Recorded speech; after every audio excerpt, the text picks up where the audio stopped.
Hi hello viewers, నేను మీ MSR. ఈరోజు ప్రధాన పత్రికల్లోని ప్రధాన అంశాలు మీకోసం. కాళేశ్వరం నీరు ఎత్తిపోయకుండా పగ, సీఎం రేవంత్ రెడ్డి మళ్ళీ ఎన్నికయ్యేది ఓ కల, మేడిగడ్డతో సంబంధం లేకుండా గోదావరి బేసిన్కు సాగునీరు, చంద్రబాబు కోసం రేవంత్ దియోకు వదిలిపెడుతున్నాడు. ఆయన సొంత సర్వేలోనే బీఆర్ఎస్కు 78 సీట్లు వచ్చాయి. కేటీఆర్ సర్వే చేయించుకోలేదని రేవంత్ దేవుడిపై ఒట్టేసి చెప్పాలి. రేవంత్కు దమ్ముంటే అసెంబ్లీ రద్దు చేసి ప్రజల వద్దకు వెళ్ళాలి. రైతాంగంపై కుట్రలను ఎండగట్టేందుకు త్వరలో కార్యాచరణ.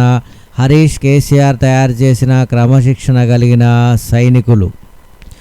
నీళ్లు ఉన్నంత మాత్రాన ఎత్తిపోయలేం, ఎన్డీఎస్ఏ చెప్పిందే ఫైనల్. కాళేశ్వరంపై సీఎం రేవంత్ రెడ్డి స్పష్టీకరణ.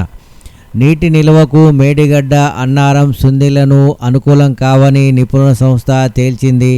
పంపింగ్కు కావలసిన నీటి మట్టం లేదు, బరాజులను సురక్షితం కావని చెప్పింది.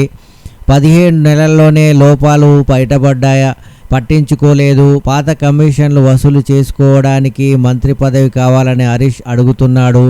కిలాడి కమిటీలో ఈటల రాజేందర్ చేరాడు. పట్టిసీమ మొదలుపెట్టి పూర్తయింది బీఆర్ఎస్ హయాంలోనే. యాదాద్రిని దేశంలోనే అత్యుత్తమ ఆధ్యాత్మిక కేంద్రంగా తీర్చిదిద్దాలి. నూతన పాలక మండలికి మంత్రి కొండా సురేఖ దిశానిర్దేశం. ప్రమాణ స్వీకారంలో పాల్గొన్న మంత్రి కొండా సురేఖ. ఆర్టీసీ అభివృద్ధి ప్రభుత్వ లక్ష్యం.